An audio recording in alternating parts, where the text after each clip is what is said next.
Boa noite, sejam bem-vindos a mais uma atividade do Conexão 3005. Hoje nós estamos realizando nossa quinta roda de conversa com a equipe do Conexão 3005 e o nosso tema, a gente vai abrir uma série aí para falar de grandes mestres da humanidade e hoje estamos começando justamente com um grande, né, Jesus Cristo. É muito tema para falar, então não vamos perder tempo, já coloco aqui a nossa equipe do Conexão, o Carlos Antônio Nascimento, o Gilberto Catira e, claro, o professor Walter Teixeira de Andrade. Boa noite, pessoal. Boa noite para todos.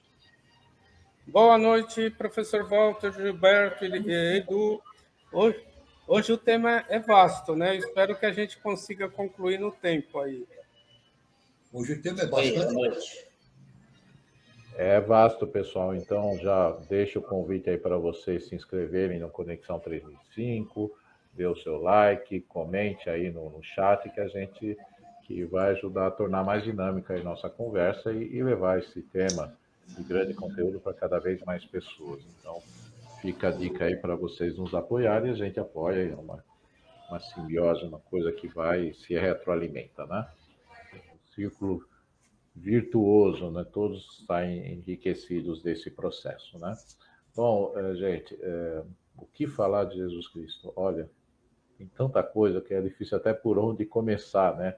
A gente colocou aí na sinopse começar pelo Sermão da Montanha, mas uma das coisas que mais me vem à cabeça é o quanto que ele impactou o Ocidente, o quanto que ele impactou a história do mundo e o quanto que ele indiretamente foi responsável pelo descobrimento do Brasil, pelo ideal cristão, pelos movimentos que ocorreram na Europa, na Idade Média, na era das navegações, o ideal cristão, e quando sempre que as coisas ficaram mais difíceis, a fé em Cristo foi que criou forças para a humanidade, pelo menos no Ocidente a gente presenciou isso, né?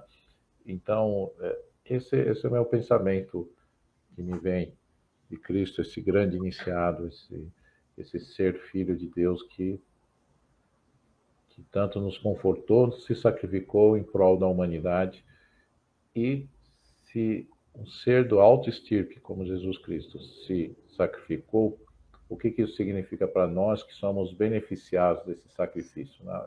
Eu só penso numa coisa, maior é mais e mais responsabilidade. Então, e uma responsabilidade para se lidar que requer mais consciência.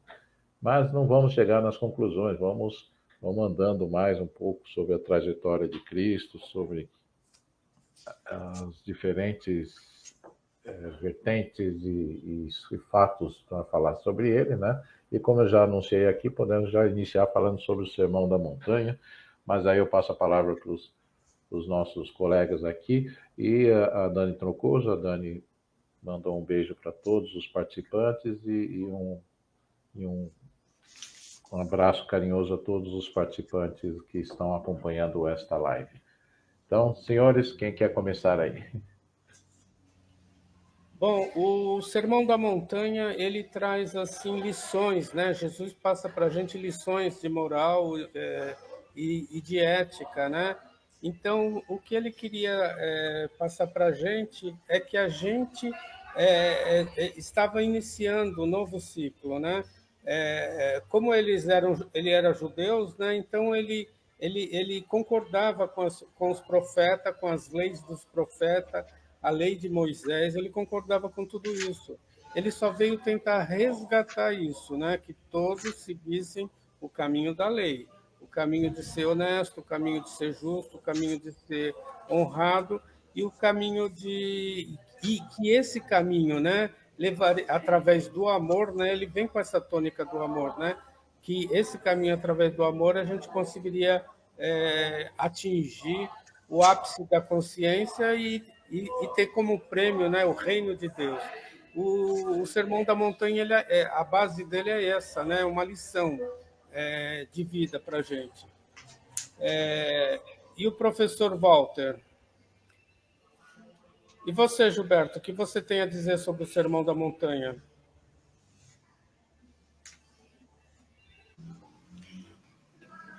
Olha, não tem muito que o assunto eu não domino tanto, né? Além do que você já colocou, daquilo que foi deixado como instrumento, como orientação, e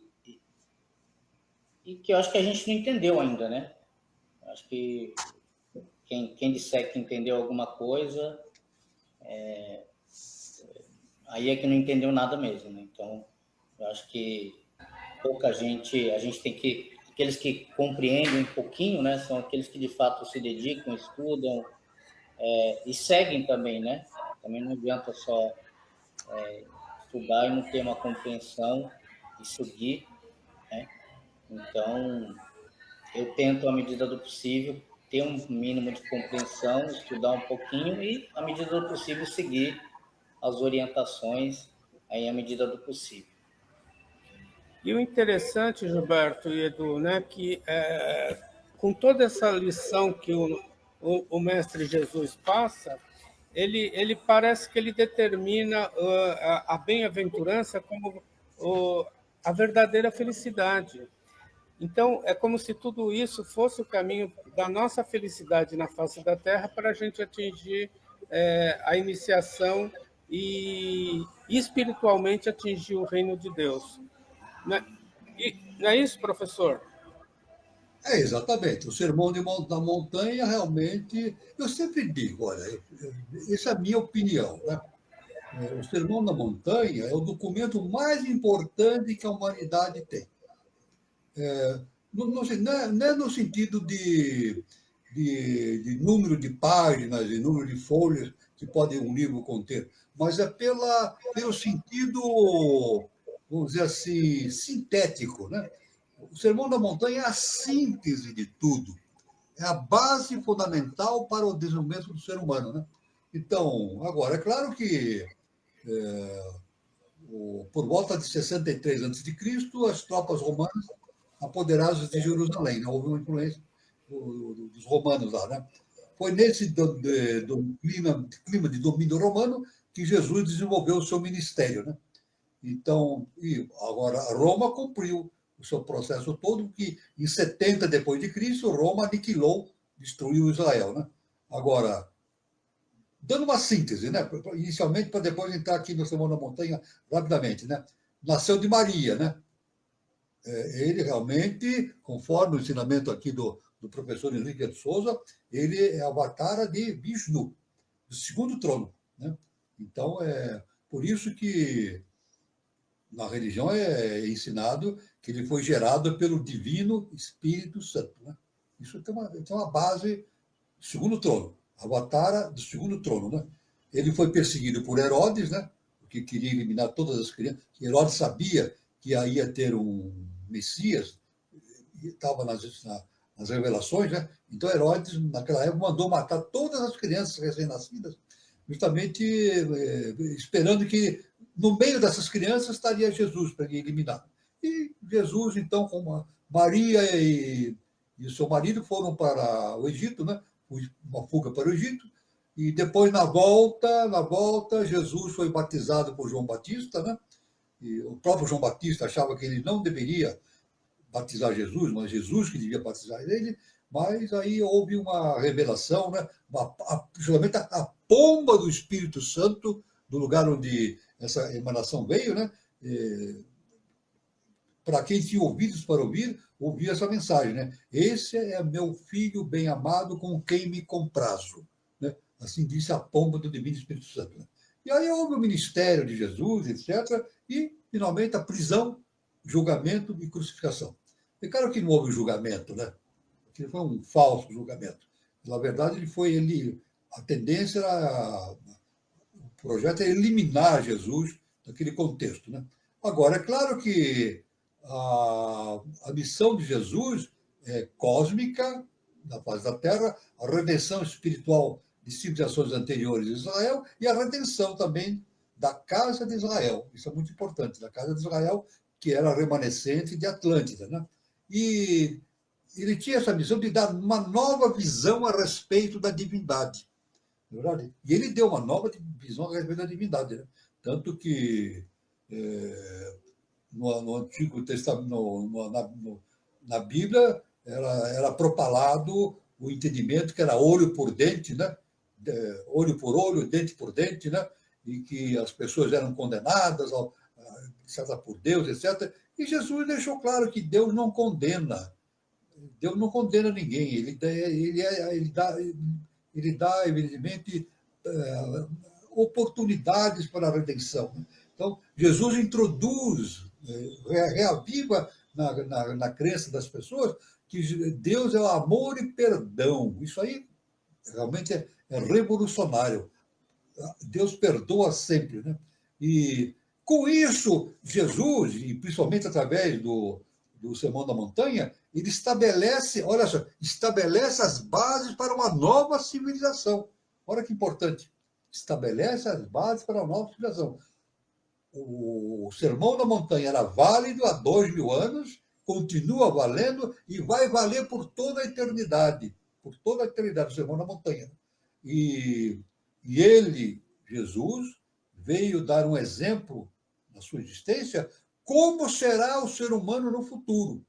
Na verdade, a gente pode dizer, então, em termos de tempo, Jesus, né, é um ser do futuro. Ele se projetou no seu passado, que é o nosso presente.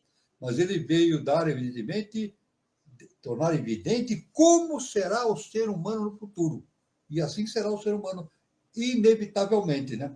E com isso, Jesus começou, no ponto máximo da sua pregação, né, através das parábolas, né, ele fala entra na questão do Sermão da Montanha, né? Jesus subiu a um monte, né, e assentando-se, a multidão ficou ao redor dele, e ele, então, abrindo a boca, ensinava, né? Eu vou dizer aqui apenas uma síntese do Sermão da Montanha, hein? De forma sintética, para a gente depois ir detalhando, né? Então, Jesus falou assim, olha, de maneira bem sintética: bem-aventurados os pobres de espírito, porque é deles o reino dos céus. Os pobres de espírito. Bem-aventurados os que choram, porque serão consolados. Aqueles que passam pelos seus problemas kármicos, no futuro terão a sua redenção. Bem-aventurados os mansos, porque herdarão a terra. Olha só o que Jesus falou. Bem-aventurados os mansos, porque herdarão a terra. Aliás, a mansidão é algo que é difícil de encontrar na terra, né? Desde os tempos mais antigos, a terra, o ser humano vive em guerras, em conflitos, perseguições, etc., né? Agora, Jesus disse, não, a mansidão é justamente a característica do ser humano do futuro, não? Bem-aventurados que têm fome e sede de justiça, porque serão fartos, né? Então, aí é uma coisa importante, né? Aqueles que têm fome e sede de justiça serão fartos no futuro. Bem-aventurados misericordiosos, porque eles alcançarão a misericórdia. Fundamental. Deus, amor, misericórdia, o perdão cósmico. Isso é inevitável no ensinamento de Jesus, né? Bem-aventurados limpos de coração, porque verão a Deus. Isso é muito importante. Bem-aventurados limpos de coração, porque verão a Deus. Outra, terminando já. Bem-aventurados pacificadores, porque serão chamados de filhos de Deus. Aqueles que trouxerem a pacificação para o mundo, em guerra, desde longo tempo, né? Eles realmente serão chamados filhos de Deus. E agora, muito importante, olha só que importante. Bem-aventurados que sofrem perseguição por causa da justiça, porque deles o reino dos céus. Isso é muito importante. É claro que todo ser de hierarquia, isso é inevitável. Todo mestre, todo ser que vem em função reveladora para a face da terra é perseguido. Isso aí. Jesus foi perseguido e morto, né? Não só ele, mas a maioria dos mestres sofrem perseguições, né? Aliás, isso aí eu acredito nisso, né? Se Jesus viesse para a face da terra hoje, em uma missão, novamente, ele está aqui entre nós, né? Mas se ele assumisse um corpo físico, como foi na Galileia, ele seria perseguido novamente, seria preso, seria injuriado, caluniado, né? Porque a sociedade não ia aguentar novamente. Faz 2000 anos que ele nos deu o Sermão da Montanha. E até hoje o ser humano não entendeu isso, né? Bem-aventurados sois vós, terminando, né? Quando vos injuriarem, perseguirem e mentindo, disserem todo mal contra vós por minha causa. Aí ele termina dizendo: exultai e alegrai-vos, porque é grande o vosso galardão nos céus, porque assim perseguiram os profetas que foram antes de vós.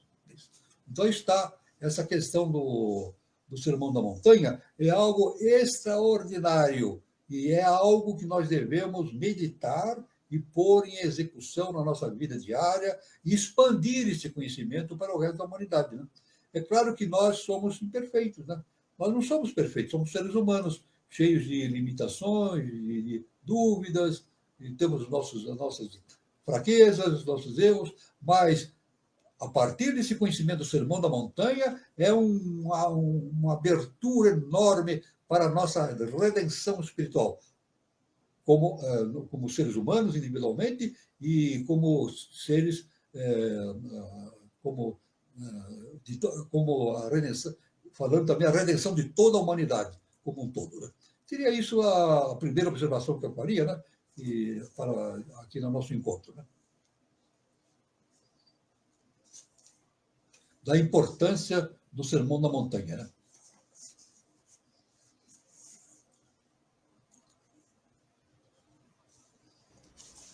A mensagem bem atual, professor Walter, bem atual.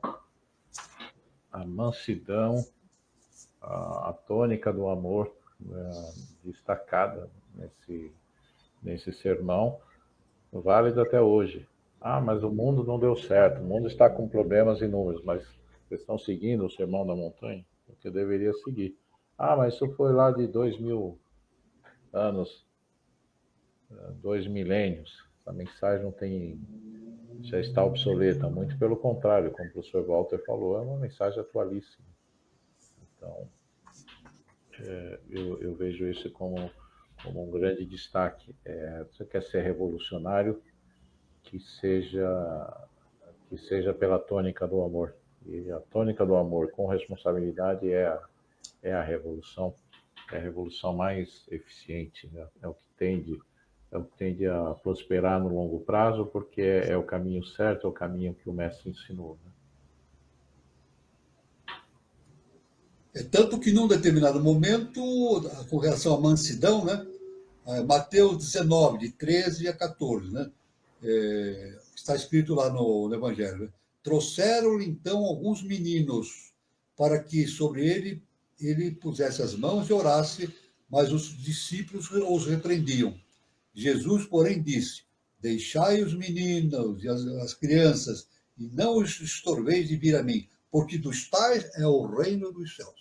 Então, Jesus diz assim: nós temos, para atingir o reino do céu, nós temos que nos tornarmos crianças, né?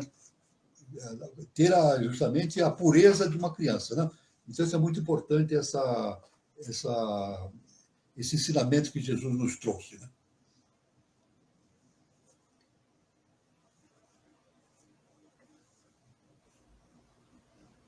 É muito. Aqui.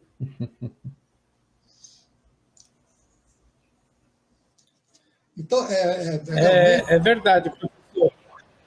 E o Sermão da Montanha, professor, ele deixa muito claro, né, sobre só quem tem caráter, né, professor, pode chegar no reino de Deus. O que seria o reino de Deus, professor? Seria o paraíso perdido? Realmente, olha, na verdade, o reino de Deus a gente não tem condições de entender, porque é algo muito transcendental. Mas nós entendemos que, pela própria relação, pelo próprio comportamento de Jesus, ele já deixou bem claro, né? Tanto que ele disse assim: não sou eu quem faz as coisas, é o Pai que faz por meu intermédio. Aí ele fala assim: eu e o Pai somos um.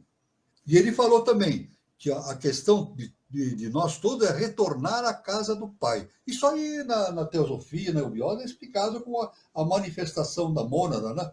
A projeção da mônada no mundo mais material, e somos nós. Né? E, aliás, veja bem, Jesus fala assim: vós sois deuses. Somos deuses, deuses esquecidos. Agora, a tendência, o nosso trabalho é justamente nos libertarmos da nossa limitação e atingir novamente a casa do Pai, né? Isso aí é muito importante. E o Sermão da Montanha dá todo esse caminho. É a fórmula mágica. O Sermão da Montanha dá todo, passo a por passo, esse caminho para a expansão da consciência humana, né? Isso é muito importante, né? Então, assim, isso é muito importante, então, esse conhecimento, né, sobre Jesus, né? E vendo que ele veio realmente transformar o processo de evolução humana, né? Interessante que foi há 2.000 anos, né? Mas ele deu um avanço extraordinário nessa condição. Isso é um assunto bastante extenso, né? Que nós vamos agora abrangendo à medida que a gente for se aprofundando, né? A gente vai atingindo outros conhecimentos. Aí o Carlos, se quiser falar alguma coisa, o Catira, né? Aí eu posso depois me distender mais sobre esse assunto, né? E uma coisa muito interessante também é sobre a iniciação de Jesus. O professor Walter ele falou no começo, né, que a família sagrada ela precisou ir para o Egito, né? Essa passagem da família sagrada para o Egito já é um mistério, porque eu acredito que tanto José como Maria foram os primeiros mestres iniciáticos de Jesus. Para mim, Maria era um ser de hierarquia, né, espiritual, e José, na minha opinião, também. Tanto é que os três passam pelo Egito, né? Eu acho que eles absorvem os mistérios sagrados do Egito. Aí, eu acredito que na infância o Cristo já era um ser de consciência, não é, professor? Mesmo na já infância? era um ser de consciência, exatamente. Agora, só que ele servia. É muito importante a gente ter uma seguinte ideia, né? Isso aí a gente agora vai destrinchando o fato, né? A gente fala assim, Jesus Cristo, né? Mas na verdade é Jesus ou Cristo. Jesus é veículo do Cristo cósmico. É isso. Na verdade, Jesus, o nome dele, humano, é Yoshua Ben Pandira. Depois nós vamos entrar nesse detalhe. Yoshua Ben Pandira. Era um ser que estava justamente no caminho da iniciação. Ou ser que estava em processo evolutivo. Mas nesse processo evolutivo dele, ele serviu de veículo para o Cristo cósmico, né? Muitos dizem, existem correntes, eu não vou citar o nome das correntes, existem correntes iniciáticas que dizem que Jesus foi iniciado no Egito. Tem muitos que falam na Câmara do Rei, na Grande Pirâmide, né? Então, aí é uma discussão. Mas, na verdade, a iniciação de Jesus não foi esse processo iniciático do Yoshua Ben Pandira. Eu não acredito que tenha sido feito no Egito, mas sim na Índia. Ele foi aos 13 anos, né? Dos 13 aos 30 anos não se sabe a história dele. O Evangelho não fala a respeito. Dos 13 aos 30 anos. Por quê? Aos 13 anos, ele foi incorporado por uma caravana que ia para o Oriente e foi levado para o Oriente. Sozinho, com essa caravana. Sozinho, com Deus, né? O Pai, né? E lá ele ficou dos 13 aos 30 anos. Aí foi iniciado, né? Passou pelos conhecimentos da Índia, do Tibete, e certo? Ele precisava rememorar, como ser encarnado, ele precisaria rememorar tudo aquilo. Eu não estou falando do Cristo, estou falando de Yoshua Ben Pandira, veículo do Cristo. Aí ele foi e voltou, né? Voltou para a sua missão aqui em Israel, né? Em Jerusalém, né? Agora, o importante do conhecimento que nós temos aqui, ressaltar uma revelação do nosso mestre, o professor Henrique José de Souza, né? Sobre o mistério do Gólgota. Isso é muito importante. O nosso professor, né, o professor Henrique José de Souza, ele afirmou o seguinte: a tragédia do Gólgota até hoje não ficou muito clara. Além do mais, porque não houve quem descobrisse grandes coisas a respeito. O nosso mestre, o professor Henrique, fala que a tragédia do Gólgota, a crucificação de Jesus, é o grande mistério que a humanidade tem que desvendar. Olha só, o grande mistério. Isso que nós temos no entendimento nosso aqui, na religião, é apenas a superfície. Apenas superfície. Agora, pelo conhecimento iniciático, como nós vamos ver durante a exposição, as coisas vão se aprofundando e a gente vai entendendo a fundo essa questão.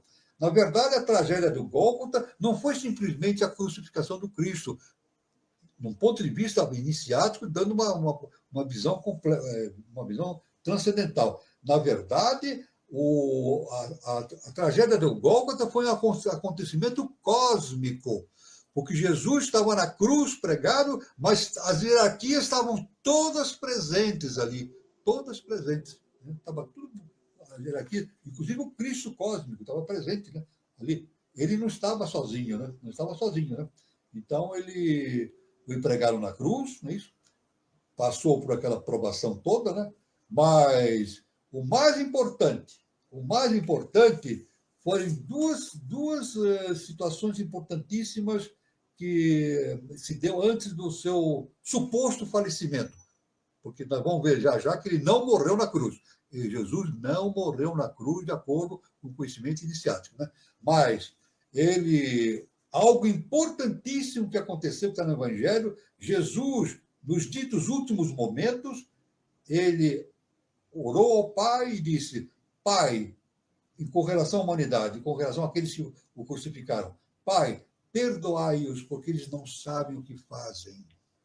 Na verdade, olha, o perdão. Jesus, mesmo no todo aquele sofrimento, ele pediu ao Pai que perdoasse aqueles que estavam crucificando, porque ele disse: eles não sabem o que fazem. Não sabem o que fazem. Né?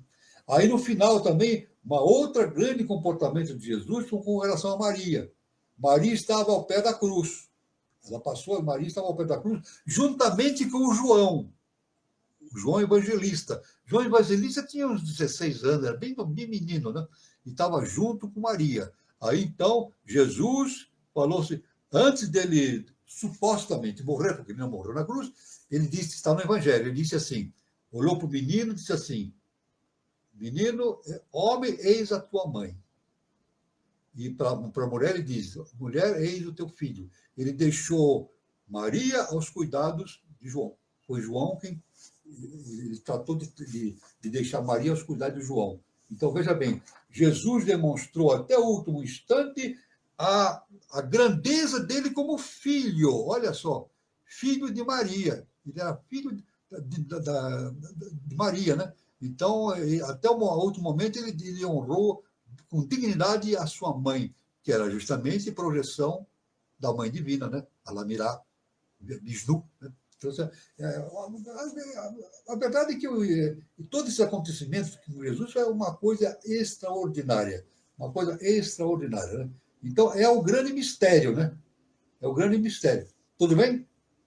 Se quiser que eu continue, posso continuar ou passo a palavra, né? Não, pode continuar, professor, porque o grande mistério é exatamente sobre a iniciação de Jesus dos Vamos 13. falar agora de termos iniciáticos já dentro da eubiose, né? Dentro dessa figura de Jesus, mas que bate com os evangelhos apócrifos, bate com muita coisa que a HPB falou e muita coisa que uma discípula de HPB falou também, né? Yoshua ben Pandira era o nome de Jesus. Yoshua ben Pandira. O professor falou que, publicamente, ele era conhecido pelo nome de Jairo, né? Ele serviu de base para Lúcifer, planetário do quinto senhor, e Jefferson, o planetário do sexto senhor. Isso. Anunciou as bases da nova civilização. Então, ele, na verdade, ele foi veículo do quinto senhor e do sexto senhor. Isso é uma coisa da iniciação, algo extraordinário, né? Então, uma vez entendidos esses fundamentos, seria realizado o ciclo crístico da sinarquia, com a participação do Império Romano. Uma outra verdade sobre Jesus o Cristo, olha, vamos deixar bem claro, que é diferente do que a religião comum afirma. Jesus não veio fundar religião alguma. Olha, isso aí bate de frente contra os ensinamentos da religião comum, né? Jesus não veio fundar religião. Ele veio dar início a uma nova civilização. O ensinamento dele estava baseado justamente na prática da sinarquia, uma nova civilização. Portanto, esse era o plano A. Plano dele, de Jesus, o plano da divindade, né? Eu chamo de plano A e plano B. Plano A, Jesus seria o condutor espiritual da humanidade, e Roma, que já tinha se desenvolvido plenamente, seria a parte material da formação da sinarquia. Infelizmente, Jesus não falhou. Ele não foi entendido. Não foi entendido e foi crucificado, né? Então, o plano A, que era justamente a formação de uma nova civilização, não deu certo. Aí entrou depois o plano B, que é Paulo de Tarso. Paulo de Tarso teve a função de trazer esses conhecimentos de Jesus para o Ocidente. Aí fundando, não o cristianismo, mas o paulinismo. Então, o Paulo, que era um iniciado, ele teve essa missão fantástica. Veja bem que difere muito daquilo que a gente entende, né? No sentido da religião, difere profundamente de tudo aquilo que a gente entende, né? Mas esse é o caminho do entendimento perfeito das coisas, né? Então, foi necessário executar o plano B, que é justamente através de Paulo de Tarso, né? Que não foi possível executar a missão pelo plano mental de Jesus. Então, foi Paulo de Tarso que executou o plano baseado na parte emocional, porque foi a única evidência, possibilidade que teria a existência da ideia de Cristo, justamente baseado no plano emocional. Foi o que caracterizou isso depois, né? Então, isso aí foi muito importante nesse processo iniciático de Jesus, considerando justamente a participação de Jesus como um mestre da espiritualidade e também, por outro lado, o fundamento de Roma, então a parte material e a parte espiritual, que daria fundamentos para a nova civilização. Então, Jesus veio fundar uma nova civilização. Não foi possível concluir esse plano de imediato naquela época, 2000 anos, mas a ideia ficou, está germinada, ela vem crescendo. E agora, no terceiro milênio, isso vai se realizar inevitavelmente. Eu quero dizer o seguinte, de acordo com o ensinamento do professor Henrique José de Souza, veja bem, o que está acontecendo hoje no século XX, a era de Maitreya e tudo que nós vemos, né, o terceiro milênio, inevitavelmente a humanidade vai atingir uma nova civilização. É por isso que o nosso canal é canal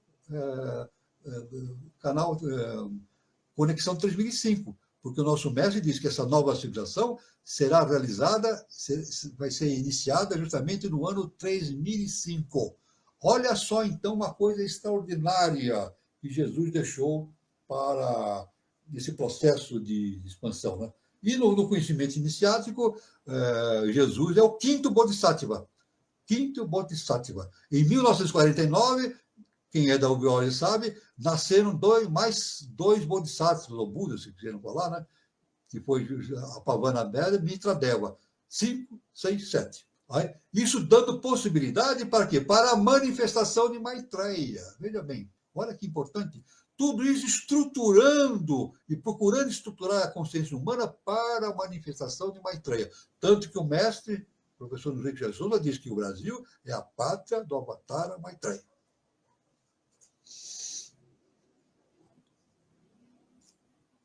Muito bom, professor. Pode continuar, professor. Então, houve a crucificação, né?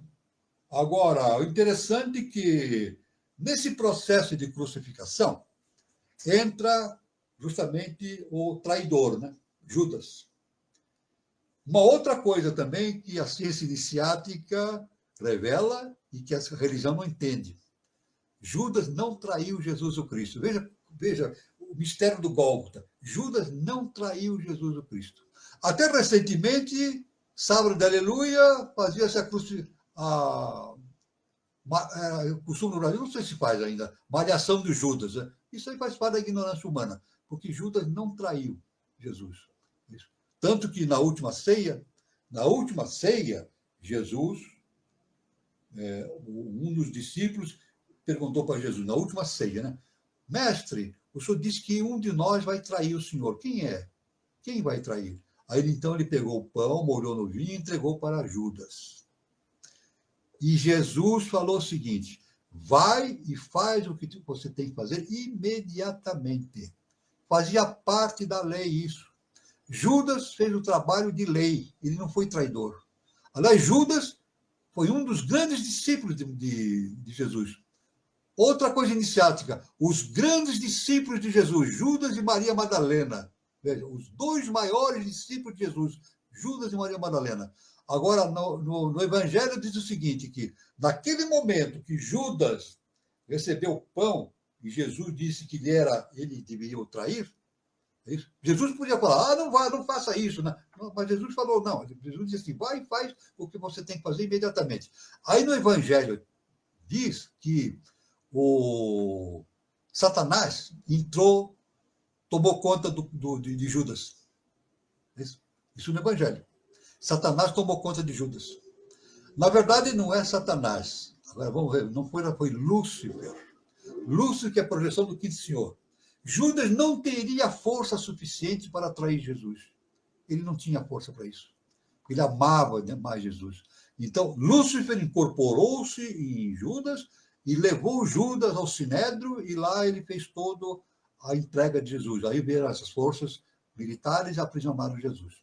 Então, veja bem, como o nosso mestre falava, né? Henrique Jesus, nada acontece por acaso, está tudo determinado pela lei, né? Então, houve a crucificação. Houve a crucificação, a realização desse mistério imenso, universal, né? Justamente por determinação. Isso tudo a lei já sabia disso, né? Jesus já sabia disso anteriormente. Jesus já sabia que isso iria acontecer. Jesus já sabia que isso iria acontecer. É isso? Jesus, inclusive, para a divindade, ele, como ser humano, ele falou, Pai, afasta de mim esse cálice. Mas depois, o Pai mostrou para ele a missão e Jesus falou, Pai, então, faça-se em mim segundo a vossa vontade. Jesus cumpriu a vontade do Pai. Então, isso é uma coisa importantíssima, né? Isso é muito importante, então, nessa questão. A gente vê, então, que essa questão do Gólgota é algo imenso.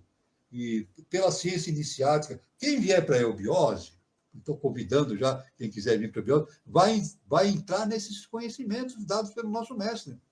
A HPB entrou nesse conhecimento, da verdade, da crucificação, mas o professor entrou mais profundamente a esse respeito. Mas poucos entendem, né?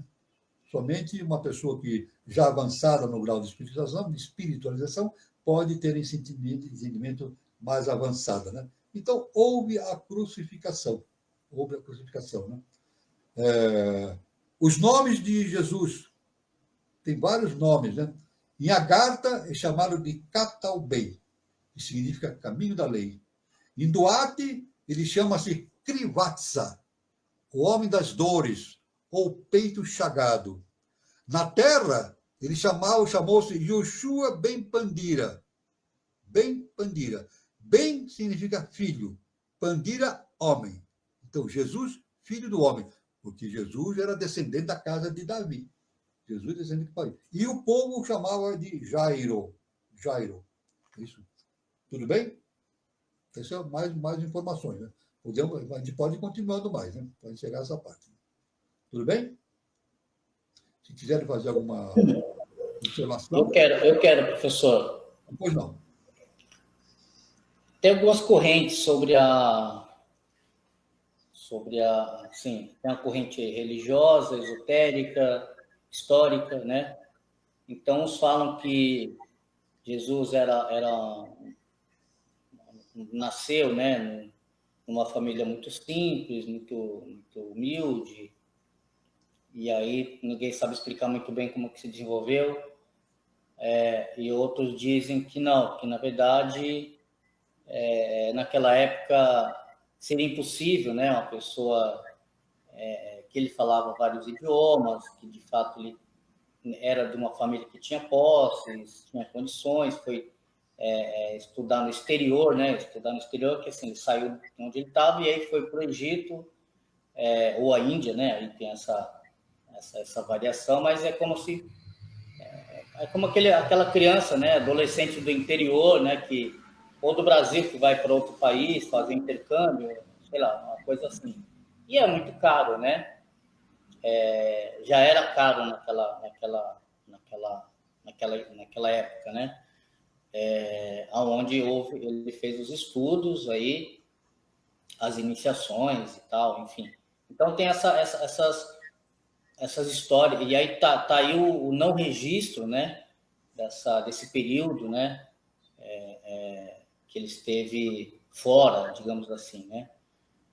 Depois ele retorna já falando, segundo dizem aí as outras fontes, né, falando vários idiomas, com vasto conhecimento iniciático, esotérico e etc., né.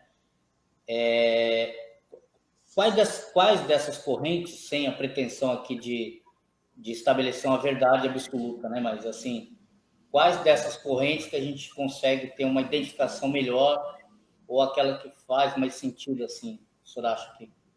Bom, aí também é o mistério do Gólgota tem um entendimento diferente do que a religião tem, né? Sim. A religião diz assim, não, Jesus era muito pobre, Maria era pobre, João, o pai dele era pobre, eram pobrezinhos, carpinteiros, etc., né? Não é verdade isso. Não é verdade. Jesus era descendente da casa de Davi. É um descendente que tinha sangue real. Ele ia ser um pobre. Na verdade, essa pobreza de Jesus foi uma adaptação que Paulo fez para o mundo ocidental.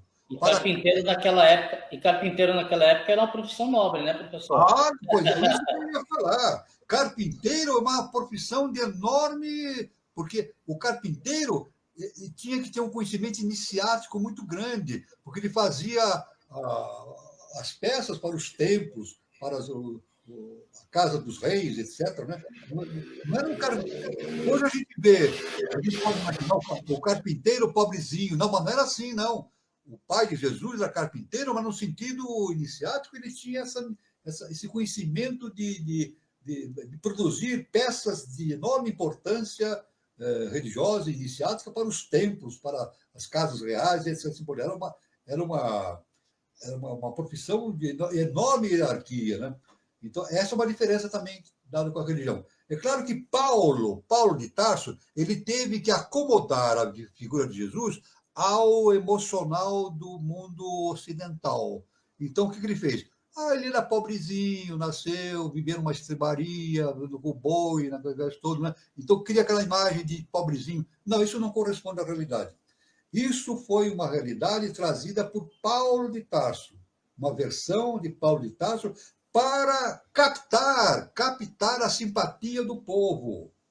É isso? Tendo pena de Jesus, que era pobrezinho, e dar mais valor para a palavra. Não era bem assim. Jesus não era pobre, não. Ele era descendente da casa de Davi. Mais um ponto que a ciência iniciática contradiz, né? Então, agora, uma outra coisa também importante, ensinamento do nosso mestre e professor Henrique José de Souza. Jesus, Yoshua Ben Pandira, era a reencarnação, veja, reencarnação de um mestre chamado Shankaracharya. Shankaracharya. É isso? O nosso mestre ensinou o seguinte: o Shankaracharya, ele tinha uma missão há séculos antes de Jesus. Foi a manifestação de Yoshua. Ele tinha uma missão a ser cumprida junto com seus discípulos. E o nosso mestre falou que ele, 3 anos antes de cumprir a sua missão, ele se afastou dos discípulos. Então, ele gerou um karma para si. 3 anos.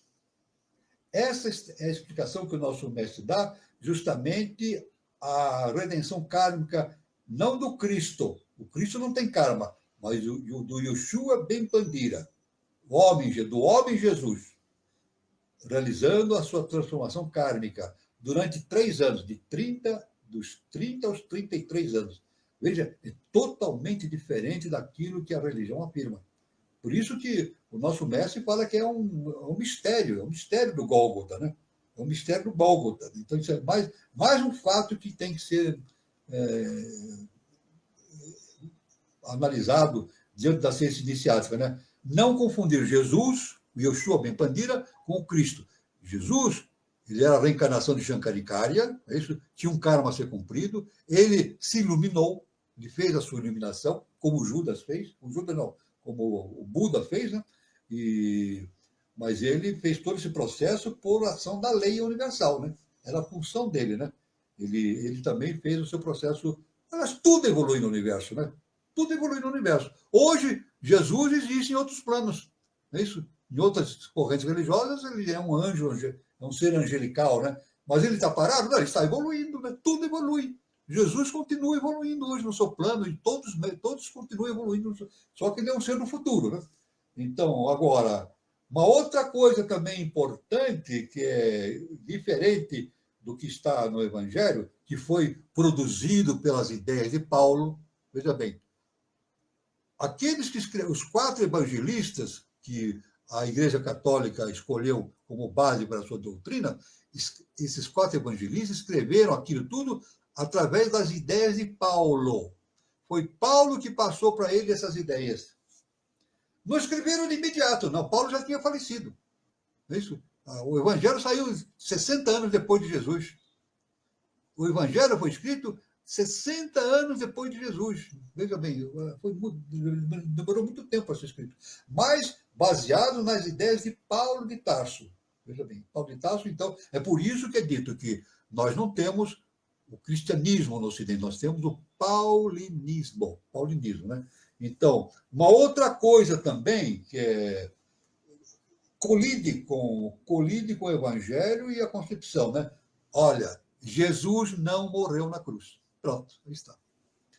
Olha, eu digo assim, eu vou citar depois uma discípula da Helena Blavatsky, né? Anna Kingsberg, ela tem revelações a esse respeito. E o nosso mestre afirma também que Jesus não morreu na cruz. Jesus não morreu na cruz. Ele foi tirado da cruz vivo. Ele foi tirado vivo da cruz e foi levado para a casa de Arimateia. E no quintal de Arimateia existia justamente o túmulo onde dizem que Jesus foi colocado. Mas não foi colocado, não. Ele foi levado para a casa de Arimateia. E no túmulo, no quintal de Arimateia, foi colocado um manto com o qual Jesus estava revestido. Aquele manto sagrado ficou lá no túmulo. Mas Jesus foi tratado. Ele estava muito machucado. Extremamente machucado pelo sacrifício dele, pelos soldados romanos, que o judiaram muito, né? Então, ele foi tratado. E, além disso, o nosso mestre, professor Henrique de Souza, nos ensinou que ele foi levado para os mundos internos, para Duarte. Ele estava tão machucado que ele foi tratado por Maria Madalena e outros, José da Arimateia, mas os ferimentos dele eram muito profundos.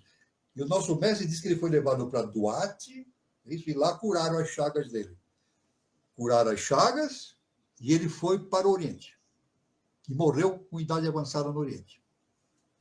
Então, isso aí é diferente daquilo que a religião, veja bem que é totalmente diferente daquilo que a religião afirma, né? E hoje os evangelhos apócrifos entram nesse detalhe também, né? E vem confirmar essa ideia, né? Dessa questão do Jesus, né? Ele é liberado antes da cruz, foi tratado na casa de José de Arimateia, né? Então, isso é muito importante, essa questão, né? Agora, a pessoa pode dizer assim, então, e a ressurreição? Não aconteceu? É isso? Agora, ele diz assim, quem falou sobre a ressurreição? Maria Madalena. Maria Madalena sabia que Jesus não tinha morrido, pois ela tratou dele. É isso?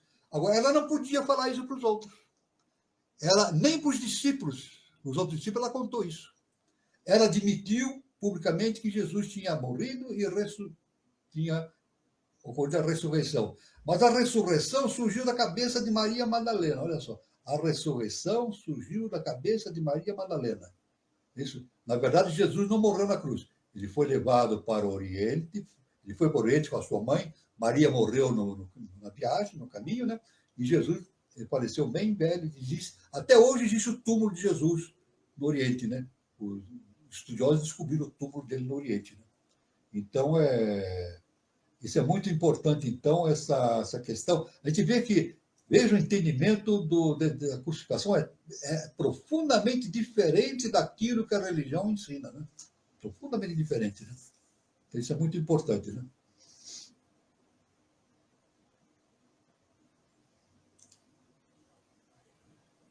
Então, José de Arimateia e Nicodemos retiram o corpo de Jesus e levam para Duarte, né? Então, Jairo é reanimado e vai para o norte da Índia. Depois, no século XIX, um estudioso chamado Nicholas Roerich achou o túmulo de Jesus na cidade de Leh, na Índia, né? Então, isso foi uma descoberta desse estudioso. Nicholas Roerich descobriu o túmulo de Jesus no século XIX. Agora, Maria faleceu durante a viagem, né? E Jesus passou a viver na cidade de Caxemira. Ele teve filhos e morreu em idade avançada. E seu túmulo foi descoberto na Caxemira, como nós dissemos, né? Então, isso é muito importante, esse entendimento, né? Agora, a gente pode falar assim, mas como é que ele desceu da cruz? Como aconteceu isso? Eu não sei se eu continuo falando, ou se alguém quer interpretar, eu não quero também monopolizar aqui a palavra, né? Vejam bem aí. Então, professor, eu acho que o senhor está dando um andamento muito bacana para a gente ter um entendimento melhor sobre Jesus. Porque tudo isso é um mistério muito grande. É um mistério. Quer ver uma coisa importante? Veja bem. No Evangelho está escrito no Evangelho, que José de Arimateia procurou Pôncio Pilatos e reclamou o corpo de Jesus. Ele disse que a família queria receber o corpo de Jesus. E no Evangelho está escrito assim: Pôncio Pilatos olhou para o Arimateia e falou assim: mas ele já morreu? Ele já morreu? Porque não era... A crucificação começou às 9 da manhã, terminou às 15 horas. O processo todo foi das 9 da manhã às 15 horas. E ninguém era retirado da cruz. O que faziam? Quebravam as pernas do crucificado.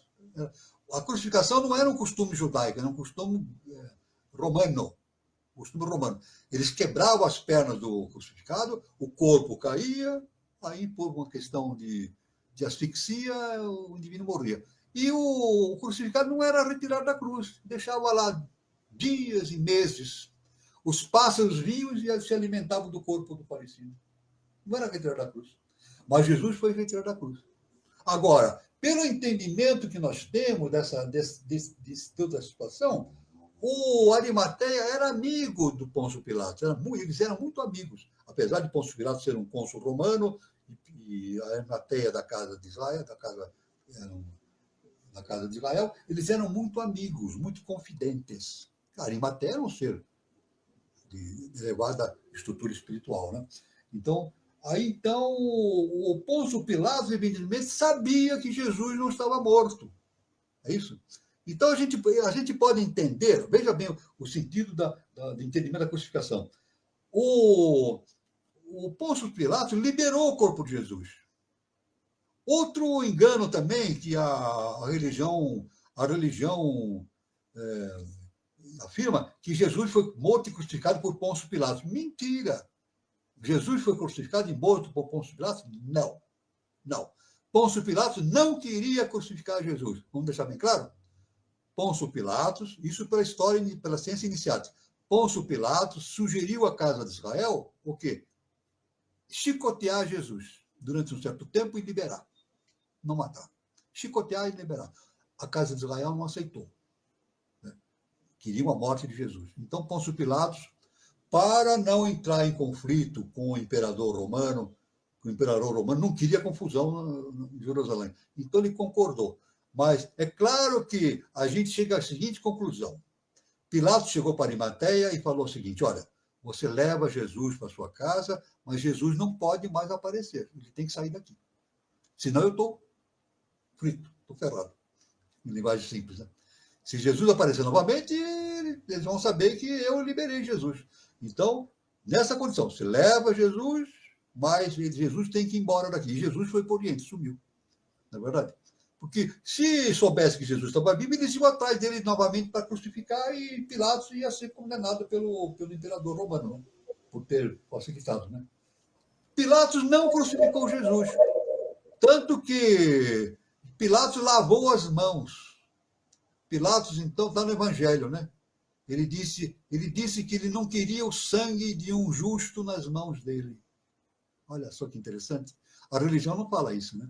Pilatos diz: eu não quero o sangue de um justo nas minhas mãos. Eu lavo as minhas mãos. Então, é como se ele não quis assumir essa responsabilidade.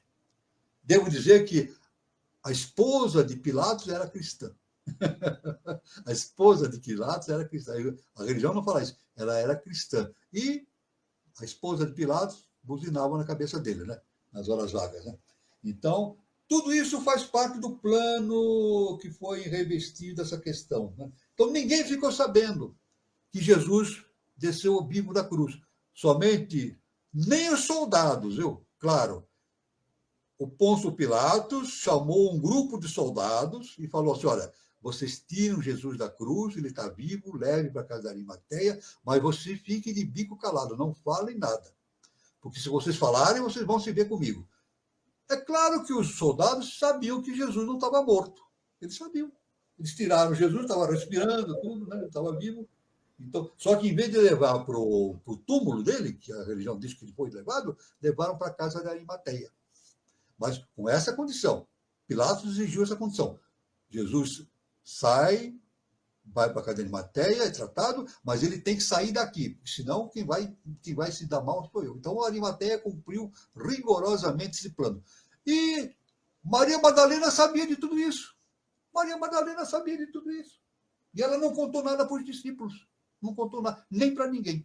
Então, quem sabia da sobrevivência de Jesus era Maria Madalena, Marta, que era irmã de Lázaro, a sua mãe Maria, Arimateia, Nicodemos. Esses sabiam, porque eles trataram de Jesus. Então, veja bem, é uma pincelada a respeito da abertura desse mistério do Gólgota, que é muito mais amplo do que isso. Estou falando apenas o que o nosso mestre falou, HKB fala, Anna Kingsbury fala, uma pincelada a respeito desse assunto que é muito vasto, né? Muito vasto, né? Mas apesar do assunto ser extenso, né, professor, mas faz muito sentido, porque como o senhor, a gente às vezes não tem muito conhecimento histórico, né? E de fato tem essa questão que as pessoas elas realmente não eram retiradas da cruz, né? Então, de fato, né, ele foi único. E uma outra e quando a gente fala quando a gente coloca essa questão do fato dele não ter morrido na cruz, claro que daí desperta, né, muitas paixões, né, muita emoção no meio, né, e aí acaba o raciocínio corre o risco de ficar um pouco enviesado.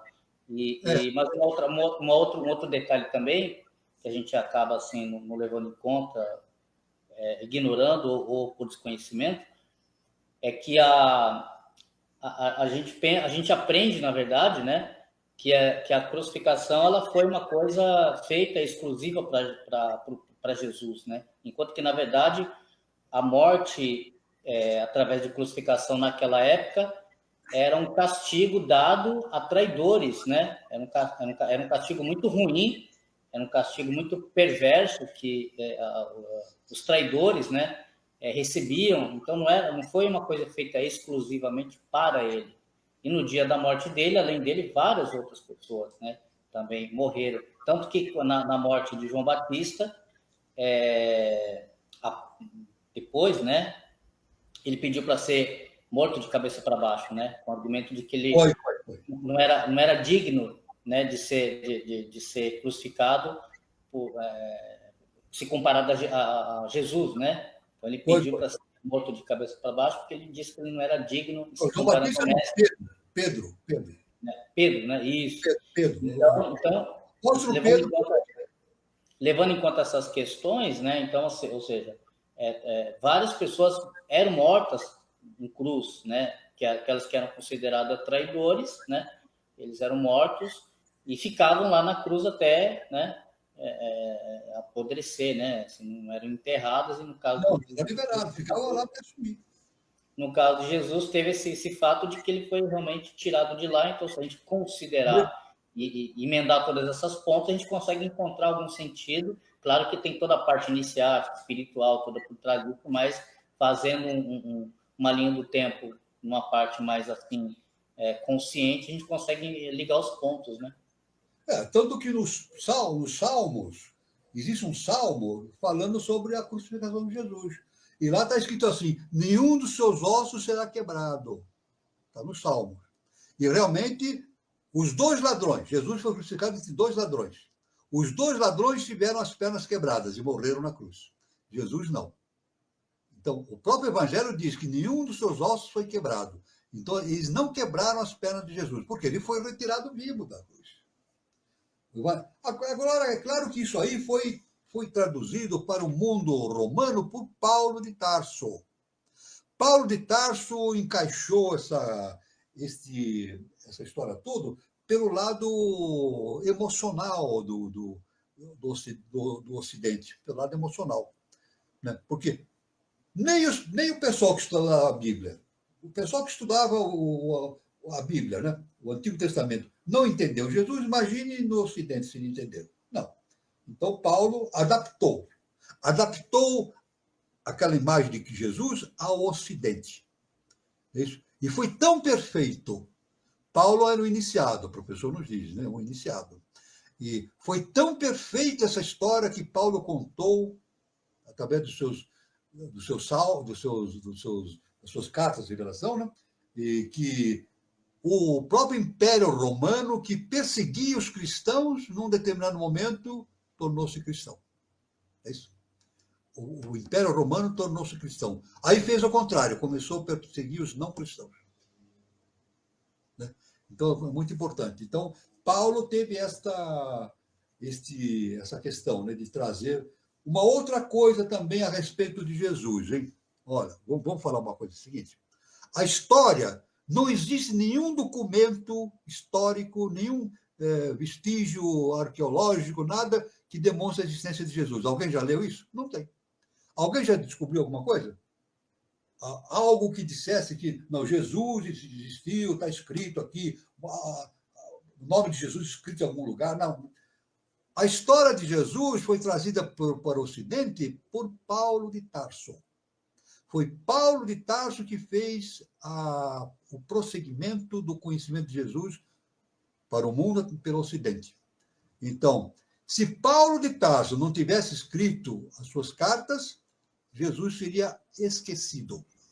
Que, aliás, ele era romano, né, professor? Hã? Que, aliás, ele era romano, né? Exatamente. Ele nasceu numa região, ele era da Turquia, né? Que pertencia a Roma. E pela lei romana diz, quem nasce romano só pode ser julgado por Roma, né? E Paulo foi julgado pela casa de Israel e ia ser morto também, mas aí ele recorreu a um cônsul romano, que não era o Pôncio Pilato, um outro cônsul, e falou para ele: olha, eu sou romano, eu não posso ser julgado nem condenado por outro povo que não seja Roma. Então, esse cônsul romano pegou Paulo e levou para Roma. E deixou em prisão domiciliar. Né? Ficou em prisão domiciliar em Roma. Mas ele saía à noite e ia nas catacumbas lá fazer as suas pregações. Né? Ia fazer as suas pregações à noite. Né? Então, quer dizer, isso é tudo uma história que a religião não conta, faz parte da ciência iniciática, faz parte do conhecimento iniciático, é, né? Uma coisa totalmente diferente do que se ensina através da religião. Né? Eu quero citar. Agora, é claro que isso aí é contado pelo nosso mestre, nos fala sobre esses assuntos, os evangelhos apócrifos falam, né? E existe também, isso aí todo mundo pode ler, uma discípula de HPB, Blavatsky, chamada Anna Kingsford. Anna Kingsford. Pode ir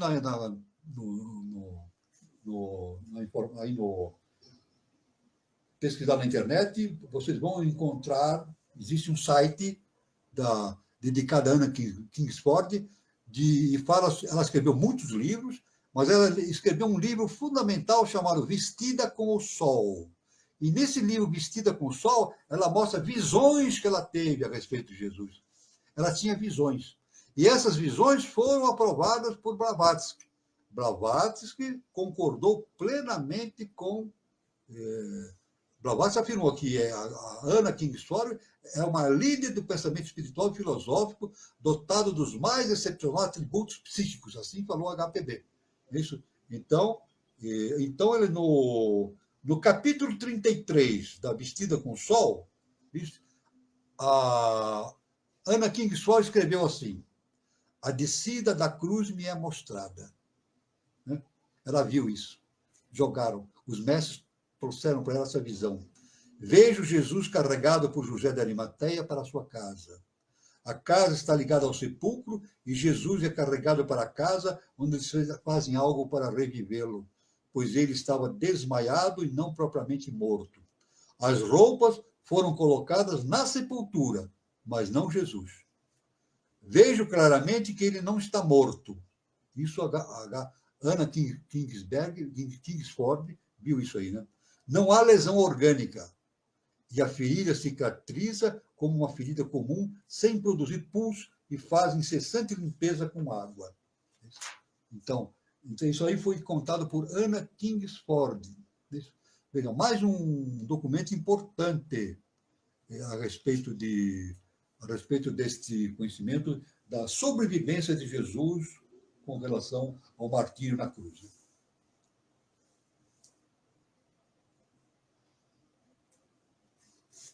A gente pode ver que o assunto... Muito bom, professor. O assunto é muito vasto. Acho que a gente vai ter que... Dentro dessa questão da ressurreição, desculpa... Professor, cara, inclusive, através de Paulo... Oi? Não, tudo bem. É que como o professor estava falando da parte da ressurreição, né, da morte do Cristo, foi uma pessoa pedindo para falar sobre Longinos, né?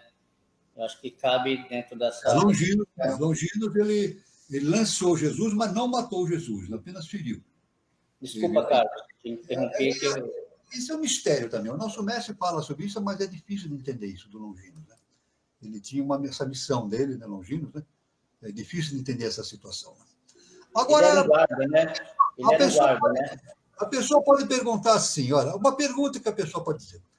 Mas se Jesus foi para o Oriente, mas o Evangelho diz que ele ficou 40 dias com os discípulos depois de morto. Não está isso no Evangelho? Diz que Jesus pregou durante 40 dias para os discípulos depois de morto. Como é que se explica isso? Como é que Jesus ficou 40 dias... Se ele não morreu, ficou 40 dias com Jesus. Aí tem outro mistério. Existiam dois Jesus, muito idênticos fisicamente. Um da casa de Israel, descendente de Davi, e outro dos essênios. Então, quem ficou com os discípulos durante 40 dias foi aquele veículo do Cristo cósmico que pertencia à casa dos essênios. E ele ficou durante 40 dias com os discípulos. Durante 40 dias. E ficou ensinando os discípulos. Na verdade, os discípulos sabiam. Então, aí deu aquela visão da ressurreição do Cristo, né? A ressurreição do Cristo. Mas não é verdade.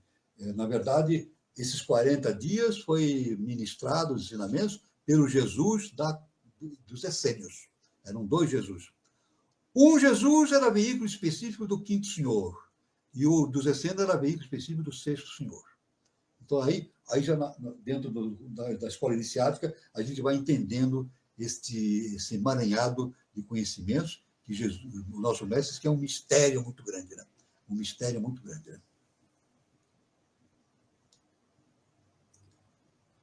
Então, isso aí a gente vê que é uma coisa extraordinária, esse conhecimento, né?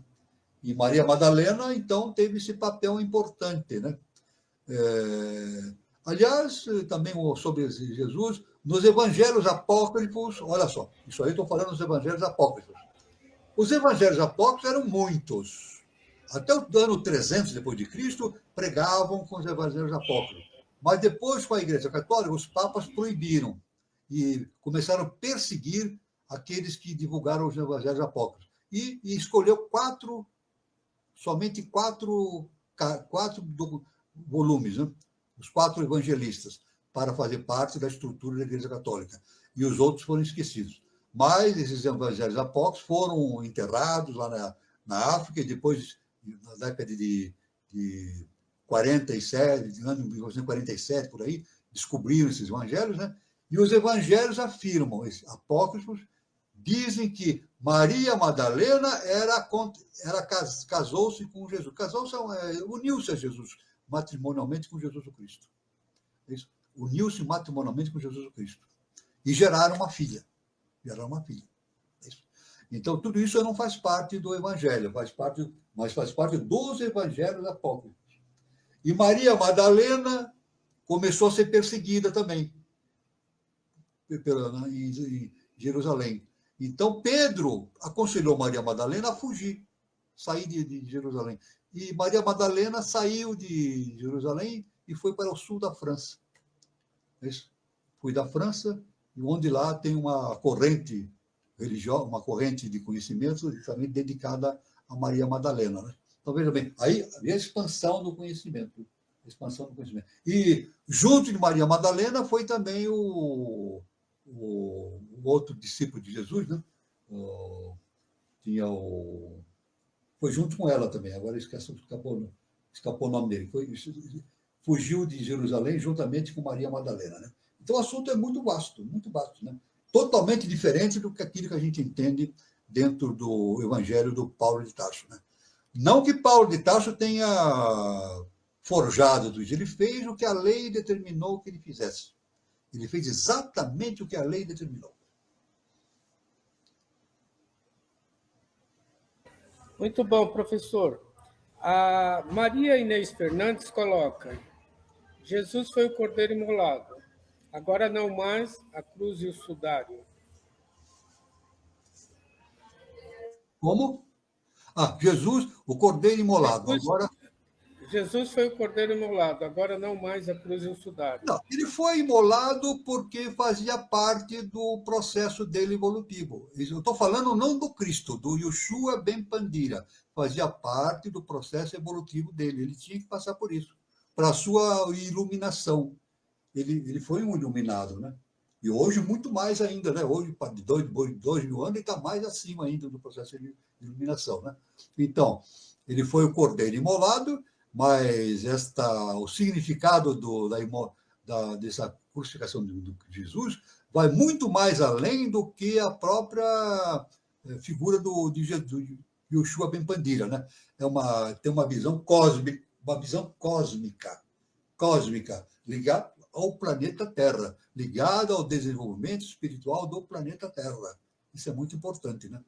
Então, é isso que a gente, agora no terceiro milênio, nós temos que somar todos esses conhecimentos e dar um sentido para isso, né? Então, a Anna Kingsford diz assim que, no presente momento, há duas coisas da religião cristã que devem ser óbvias para todas as pessoas de discernimento.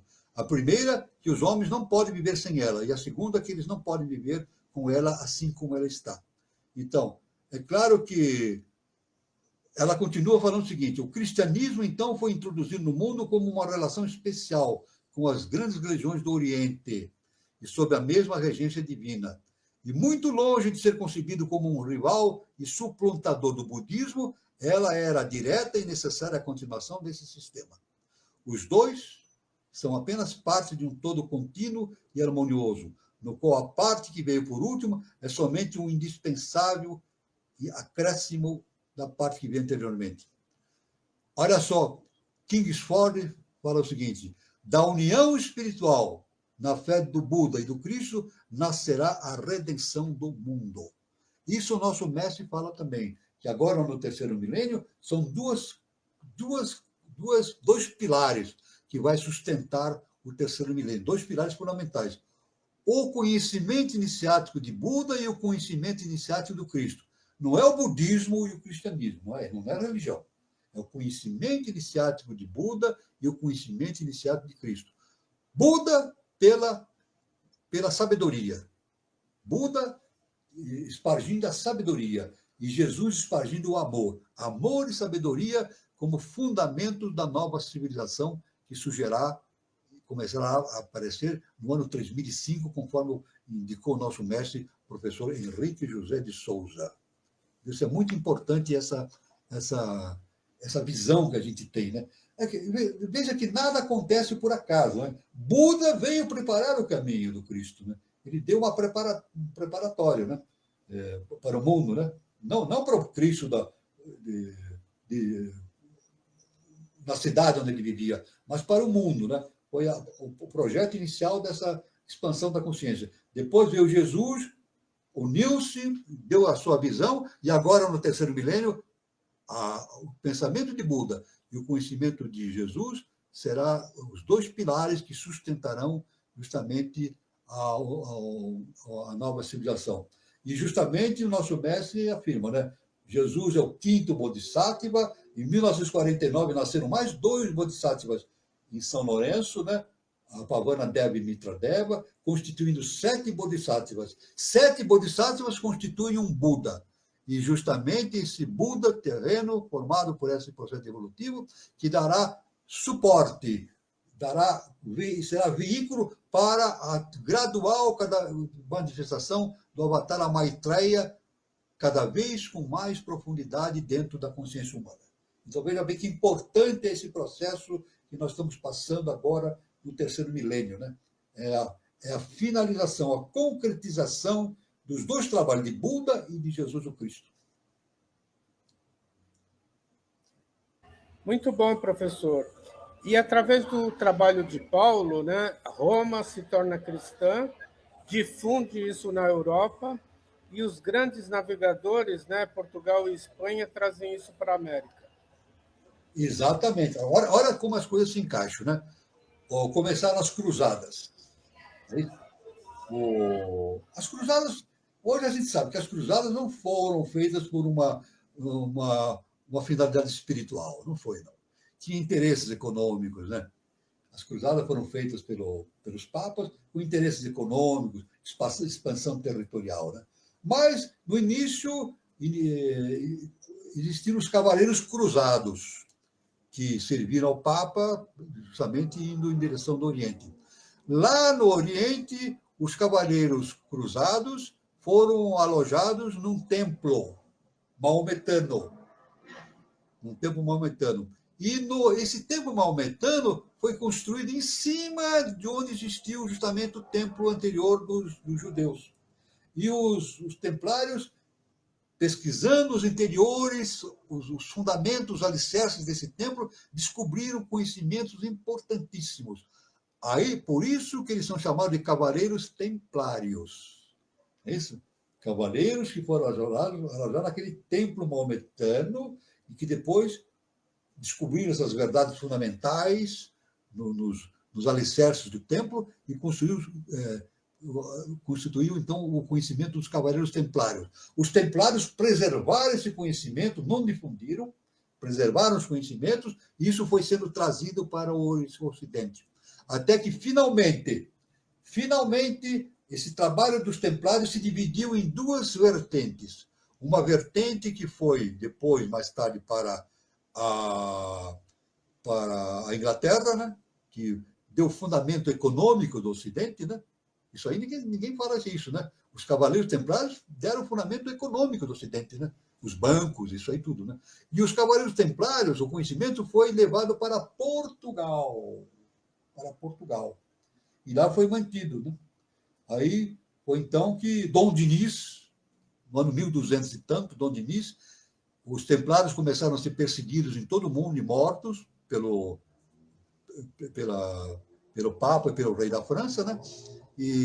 Mas em Portugal, como os templários haviam ajudado o rei de Portugal a expulsar os mouros de Portugal, Portugal tinha uma dívida com os cavaleiros templários. Então isso foi pago dessa forma. O Dom Dinis pediu para o Papa que ele não perseguisse os cavaleiros templários e as posses, toda a riqueza dos templários, passassem para a Casa Real de Portugal. E o Papa, naquela época, ele pediu ao rei que essa riqueza fosse utilizada para a expansão rumo a novas terras. Foi daí, então, que os cavaleiros templários foram a base para o surgimento das grandes navegações. As grandes navegações. E Dom Dinis, então, transformou os templários, a ordem dos templários, em a ordem de Cristo. Né? Para mudar o panorama, ele deixou de chamar de Cavaleiros Templários e chamou de a ordem de Cristo. Então, a ordem de Cristo foi o fundamento para as grandes navegações dos portugueses e principalmente para a vinda dos europeus para a América, para o Brasil. Né? Então, é por isso que na eubiose, através do conhecimento iniciático, é dito o seguinte: o Brasil é o berço da nova civilização e patrimônio da ordem de Cristo. Patrimônio da ordem de Cristo. Tudo bem? Isso é muito importante, essa questão. Né? Por isso que a gente vê essa relação, a relação do Cristo, justamente com os Cavaleiros Templários, a ordem de Cristo, o descobrimento do Brasil, e o Brasil como uma pátria da nova civilização, berço da nova civilização. Nada acontece por acaso, está tudo dentro de um plano cósmico que somente através do estudo a gente começa a perceber a existência dele. Bom, professor, eu vou ver os recados que eu tenho para passar. O senhor quer dar uma... Vê se tem alguma pergunta que o senhor queira responder, professor. Deixa eu ver aqui. Bom, eu quero falar sobre o Espaço Shakti Nova Era. É o Centro de Terapias Holísticas, né? Espaço Shakti Nova Era, e tem sua matriz lá na cidade de São Lourenço, sul de Minas Gerais. Quem estiver passando por São Lourenço, o endereço está aí, é Praça Helena Jefferson de Souza, 38, anexo 1. Para mais informações, tem o telefone, WhatsApp, prefixo 35 de São Lourenço, e o número é 997566874. Aí está o endereço do Instagram, @ShaktiNovaEra. Eu queria falar também sobre a nossa próxima roda de conversa. A nossa próxima roda de conversa, terça-feira que vem, dia 15 de abril de 2025, às 20h40, sempre no mesmo horário, às 20h40. A roda de conversa terá como tema Iniciação Feminina de Cagliostro a JHS. A palestrante é Marina Almeida, de São Paulo, e os mediadores Eduardo Nunes e Daniela Troncoso. O tema traz a transição da Era de Peixes e a Era de Aquário, sob a ótica da iniciação feminina na maçonaria egípcia lunar, arquitetada por Cagliostro, o mito de Osíris e o papel da mulher como baluarte nesse ciclo. Como isso impacta na iniciação trazida por JHS e na missão da mulher na Era de Aquário. Então, o tema é muito interessante, muito bacana. Prestigie. Não esqueça, terça-feira que vem, às 20h40, dia 15 de abril. O senhor viu alguma pergunta que o senhor queira? Não vi nenhuma coisa, pergunta. Deixa eu ver se tem... Apenas agradecimentos, né? Mas eu queria... Professor, deixa eu só colocar uma questão, antes de finalizar. A gente fala muito do Evangelho e do Evangelho apócrifo, né? Sempre tem essa diferenciação. Perfeito. Aí, o que acontece? Essa coisa de Evangelho apócrifo, assim, a gente tem passado uma impressão, né, de que é uma coisa meio clandestina, que é uma coisa pouco confiável e tal.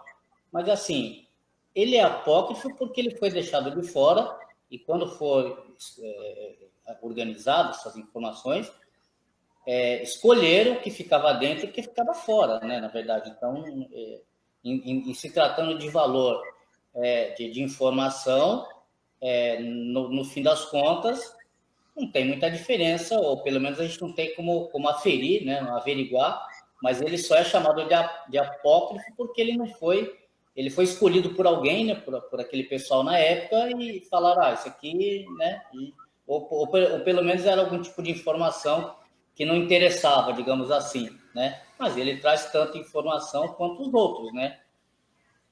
Não, o apócrifo dá mais informação do que o nosso evangelho, né? Exato. Dá mais informação. Não, o apócrifo é muito mais abrangente do que o nosso evangelho. Veja, o evangelho é apenas uma fração dos evangelhos apócrifos. Veja, durante 300 anos, O evangelho apócrifo era pregado na Galileia, lá tinha os seguidores de Jesus, eles tinham os evangelhos apócrifos, era pregado. Só que depois, com o desenvolvimento da Igreja Católica, não era interessante para a Igreja Católica. Eu não estou criticando a Igreja Católica. Estou falando a mente dos papas. Estou falando dos papas, não do. Para o Papa daquela época, não era interessante a divulgação dos evangelhos apócrifos por interesses religiosos e de conhecimento do catolicismo e assim por diante. Então, o que aconteceu? Eles começaram a perseguir aqueles que divulgavam os evangelhos apócrifos. Tanto que um determinado Papa, eu não me lembro o nome dele, ele escreveu 4 livros. Mateus, Marcos, João e Lucas. 4. Aqueles que serviam de base para a Igreja Católica. De toda aquela vastidão de conhecimento, só 4 ficaram na Igreja Católica. Mas é apenas uma fração dos evangelhos apócrifos. Apenas uma fração. Porque esses evangelhos, os 4 evangelhos, estavam de acordo com a concepção religiosa do catolicismo, e assim, dos papas e assim por diante. Então, agora, isso aqui é ruim ou bom? Tem a sua... Como o nosso mestre fala, nada acontece por acaso. Foi necessário. O bem e o mal não existe. O que acontece é o necessário. Isso foi necessário. Foi necessário justamente para o desenvolvimento desse entendimento de Cristo no mundo ocidental. É claro que na década de 40 ou 50, 57, descobriram os evangelhos apócrifos na África, numa determinada cidade da África. Né? Isso aí divulgou todo esse conhecimento e hoje tem uma ampla pesquisa a esse respeito, né? E através do conhecimento de HPB, de Blavatsky, do professor, isso aí vai se ampliando, e outros estudiosos, a gente vai tendo uma visão cada vez mais ampla a respeito da missão do Cristo e de Buda no cenário evolutivo humano. Né? Então, isso faz parte do evolutivo. Mas também, eu concordo com o senhor, e é claro também, por que teve que restringir a lista. Há livros que são até contraditórios, há livros que são muito confusos, e a Bíblia, se fosse abranger todos os evangelhos apócrifos, como você mesmo falou, são mais de 300 livros. A Bíblia teria que ser uma biblioteca, não ia ser viável, né? E a mensagem tem que ser mais simples. E simplicidade é o que Cristo mais tinha, né? A característica dele ser didático, de usar as parábolas e tal. Então, vou mencionar aqui um artigo, um trecho que eu peguei aqui do Evangelho de São Mateus. Vou passar aqui o capítulo 18, versículo 21 a 22. Vou ler aqui, né? Senhor, até quando pecará meu irmão contra mim e eu o perdoarei? Jesus respondeu, não te digo até 7, mas até 70 vezes 7. Isso, exatamente. Claro. Então, olha como a parábola dele, ele consegue dar um jeito poético e claro, ao mesmo tempo, de falar do perdão. E como é difícil lidar com isso, né? Eduardo, o que você falou está perfeitamente correto. Né? A questão dos 4 evangelhos foi necessário para o mundo ocidental.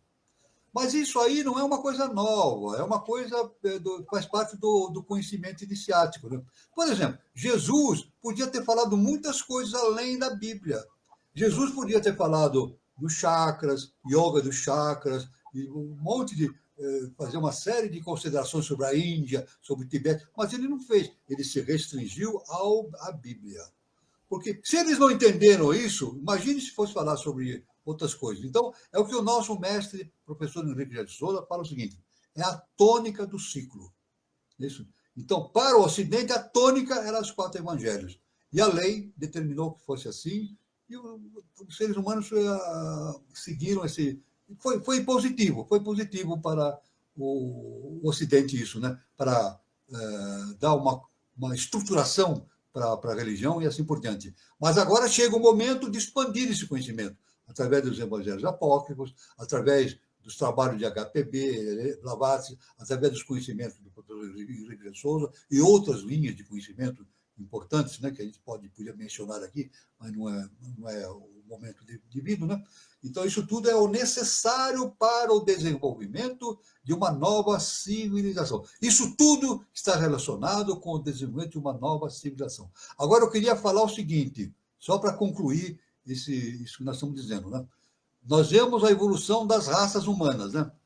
A Lemúria sumiu em cataclismo, né?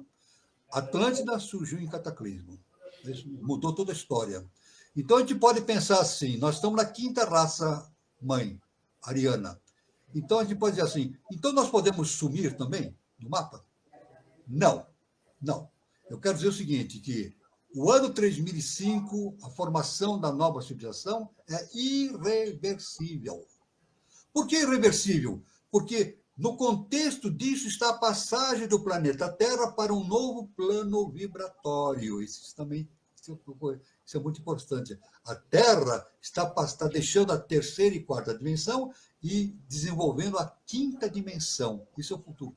A Terra é um lugar onde as consciências se evoluem, né? Só que a Terra é uma casa, né? Essa casa vai estar sendo passando por um novo estado vibratório. Isso aí coincide justamente com aquilo que o nosso mestre ensina a respeito da nova civilização, ano 3005 e assim por diante. É inevitável. Agora, a pessoa pode pensar assim, mas daqui a 1000 anos, o que eu posso fazer para colaborar com isso? Pode fazer tudo. 1000 anos, o tempo e o espaço não existe. A questão é trabalhar já. Nós temos que trabalhar já pela nova civilização. E produzindo efeitos, e estudos, evoluindo, espalhando esse conhecimento pela humanidade, através dos mestres e assim por diante, né? Trabalhando para a evolução espiritual da humanidade. Esse é o dever de todo ser humano na atualidade. Todo ser humano que tem compromisso com a nova civilização. Muito bom, professor. E você, Eduardo, você quer colocar alguma coisa? Apenas o agradecimento pelo que o professor Walter nos proporcionou nessa roda de conversa, e realmente o tema é extenso e merece uma segunda etapa. O que vocês acham? Eu também acho. Também acho. Porque é um mistério todo o processo de iniciação de Cristo, né? É uma nova etapa, né? Uma nova etapa. E também falar sobre essa influência, né, do cristianismo na América, no Ocidente. Também, isso aí, né? E também ressaltando que o professor Henrique de Souza, ele, com relação à ciência iniciada das idades, ele tem um comportamento e um trabalho de síntese. Ele é sintético. Tudo aquilo que estava espalhado, ele sintetiza dentro de um foco, que é justamente a nova civilização, o terceiro milênio. Ele dá uma ênfase muito grande nisso. A HPB já falava isso, né? Que a nova civilização iria surgindo na América do Sul. Não citou o Brasil especificamente, mas o professor cita o Brasil especificamente como pátria da nova civilização, o berço da nova civilização e pátria do Avatara Maitreya. Tanto que o nosso mestre deixou na década de 40 que a era de Maitreya começaria no ano de 2005. E começou. No ano de 2005 deu início à era de Maitreya. A era de Maitreya, né? no planeta Terra. E a nossa função é nos tornarmos veículos do Avatara Maitreya, justamente continuando esse trabalho de Jesus, de Buda, dos dois Bodhisattvas surgidos em 1949 e assim por diante, né? E dando passagem para a manifestação cíclica, avatárica de Maitreya. Né? Muito bom. Muito bom. Então, e o tempo voou, pessoal. O tempo voou, não deu tempo de falar muita coisa, mas quem sabe a gente volta, né, com esse tema, né, Eduardo? Sim, com certeza. Vai ter retorno. Passamos, né, professor? Vamos fazer assim. Então é isso, professor. Obrigado aí pelo que o senhor colocou para a gente, né? O tema é muito longo e tem muita coisa ainda para falar, né? E a gente pode estar agendando depois um outro horário para estar falando. E agradecer, né, o público que esteve aqui com a gente, assistindo, participando e interagindo com o programa. Boa noite a todos e até o sábado, né? Até sábado com o nosso sábado, projeto de iniciação, né, professor? Isso. Boa noite. Projeto de iniciação. Boa noite, até sábado. Boa noite a todos. Luz, paz e amor para todos. Fiquem todos com Deus. Até.